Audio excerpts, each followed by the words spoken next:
I would like to just go over two items that I would like particularly new entrants to the stock market to ponder just a bit before they try and do 30 or 40 trades a day in order to profit from what looks like a very easy game. So I would like to go to slide L1. So look that up. And these, on March 31st, I ran off a list of the 20 largest companies in the world by stock market value. Those names, good many of which will be familiar to you, but they were led by Apple, slightly over $2 trillion. And it went down to the number 20th was worth 330 odd billion.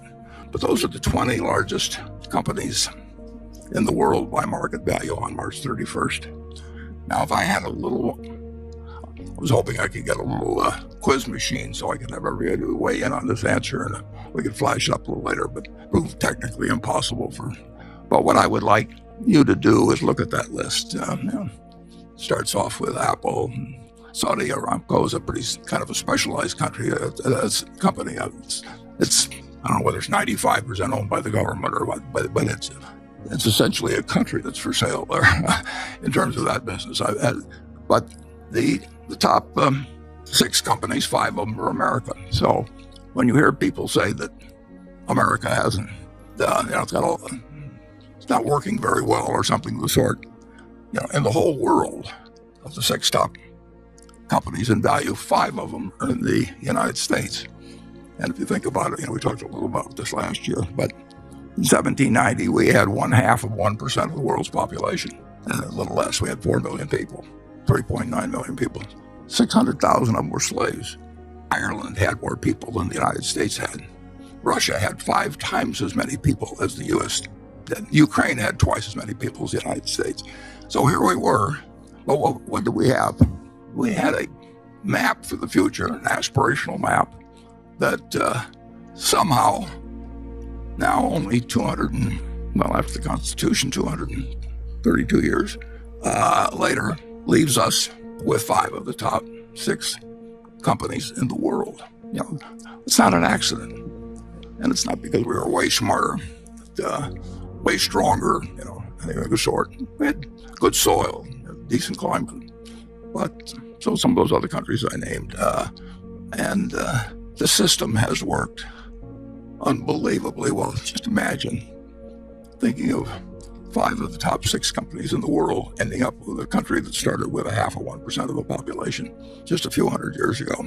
But what I would like you to do is look at that list for a minute or two, if you want to, and then make an estimate, make your own guess.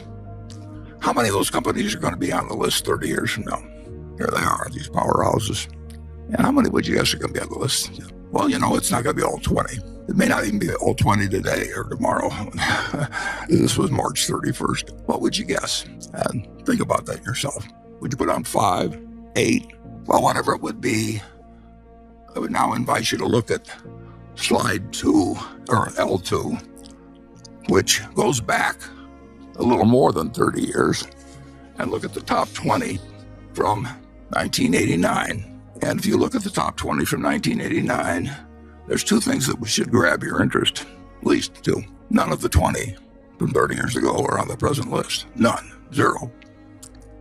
There were then 6 U.S. companies on the list, and their names are familiar to you. We have General Electric, we have Exxon, we have IBM Corp. I mean, they're still around. Merck is down there at number. None made it to the list 30 years later, 0. And I would guess that very few of you, when I asked you to play the quiz a few minutes ago, would have put down 0. And I don't think it will be 0. But it is a reminder of what extraordinary things can happen, things that seem obvious to you.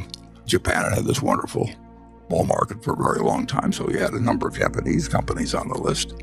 Today, there are none. And the United States had the 6. Now we have 13. But they are the same 6. I would invite you to think about one other thing as you look at this list. 1989 was not the Dark Ages. I mean, we weren't just discovering capitalism or anything else. people thought they knew a lot about the stock market and the efficient market theory was in, and it was in a backward time.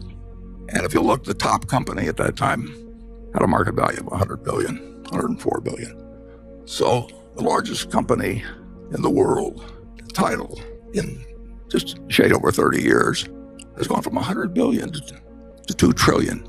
At the bottom, the number 20 has gone from 34 billion to something a little over 10 times that.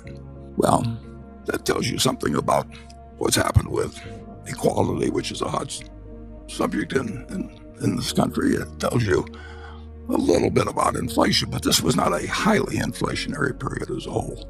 But it tells you that capitalism has worked incredibly well, especially for the capitalist. And it's a pretty astounding number. Do you think it could be repeated now, that 30 years from now, that you could take 2 trillion for Apple, multiply any company and come up with 30 times that for the leader? It seems impossible, and maybe it is impossible, but we were just as sure of ourselves as investors and Wall Street was in 1989 as we are today. But the world can change in very, very dramatic ways. And I'll just give you one other example you might ponder. When you start feeling too sure of yourself, one thing it shows, incidentally, is that it's a great argument for index funds, is that the main thing to do was to be aboard the ship, a ship. They were all going to a better promised land. You used to know which one was the one they'd necessarily get on, but you couldn't help but do well if you just had a diversified group of equities. U.S. equities would be my preference, but to hold over a 30-year period. But if you thought you knew a lot about which ones to pick, or the person that you had hiring, you were paying a lot of money to, had all these ideas, and they could tell you their best ideas in 1989 did not necessarily do that well, although overall equities were absolutely the place to be. Secondly, people get enormously attracted to various industries. I mean, they think if you know, if a company says it's in the XYZ industry and that's a popular one, you can sell IPOs, you can sell SPACs, people disregard sales numbers, earnings numbers. It's just, it's the place to be. So Berkshire Hathaway, where was the place to be in 1903 when my dad was born in 1903, but that wasn't really that big of news. But it wasn't big news that actually Henry Ford was starting the Ford Motor Company. He'd failed a couple of times before, but he was about to change the world. I mean, the auto, when you think about everything, we've got a great auto insurance company. If there weren't any autos, we wouldn't have Geico. But it transformed the country, and Henry Ford brought in the $5 daily wage, and that was a huge thing. Assembly lines, everything, autos came along. So let's just assume that you had seen a quick glance back in 1903 of all the interstate highways, 290 million vehicles on the road in the United States, everything about it, and said, well, this is pretty easy. It's going to be cars. It's going to be autos. Well, we own a company called Marmon. We bought it from the Pritzker family some years ago. Pritzkers had built this business from many, many, many companies that they'd acquired. And the name of their company was Marmon. And I don't know exactly why Jay and Bob decided to name it Marmon, but they did own a company called Marmon. And the Marmon company had, getting slightly ahead of me on the slides again, but that's okay. We called they owned this company Marmon, which in 1911 had been the company whose car won the first Indianapolis 500. Maybe that's why they called it Marmon. They were proud of the fact that the company in 1911 won the first Indianapolis 500. It also was the company that invented the rear view mirror.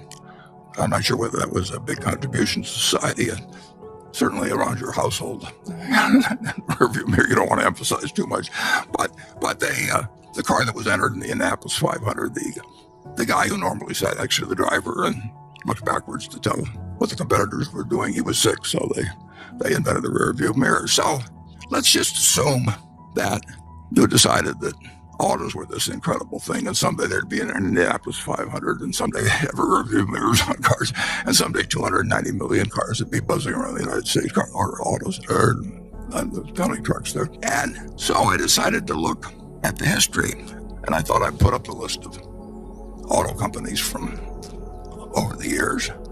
And I was originally going to put up just the ones that were the M's so I could get them on one slide. But when I went to the M's, it went on and on and on. So I just decided to put up the ones that started with MA. And as you can see, there were almost 40 companies that went into the auto business, just starting with MA, including our Marmon there in the middle column, and, which lasted for a while, quite a while. It was selling cars in the 1930s were really quite special. But in any event, there were at least 2,000 companies that entered the auto business because it clearly had this incredible future. And of course, you remember that in 2009, there were 3 left, 2 of which went bankrupt. So there is a lot more to picking stocks than figuring out what's going to be a wonderful industry in the future. The Maytag company put out a car. Allstate put out a car. DuPont put out a car. I mean, there was a Nebraska motor company. Everybody started car companies, just like everybody's starting something now that can be where you can get money from people. But there were very, very, very few people that picked the winner or got the opportunity. At Ford Motor, Henry Ford had a few partners, and he really didn't like them, so he figured a way to buy them out. That was sort of the beginning of the auto finance. That's a long story. We won't get into that. But you couldn't buy into Ford Motor, and of course General Motors became the dominant company. Finally, when Henry Ford did not really make the shift from the Model T to the Model A, did not work very well. So I just want to tell you, it's not as easy as it sounds.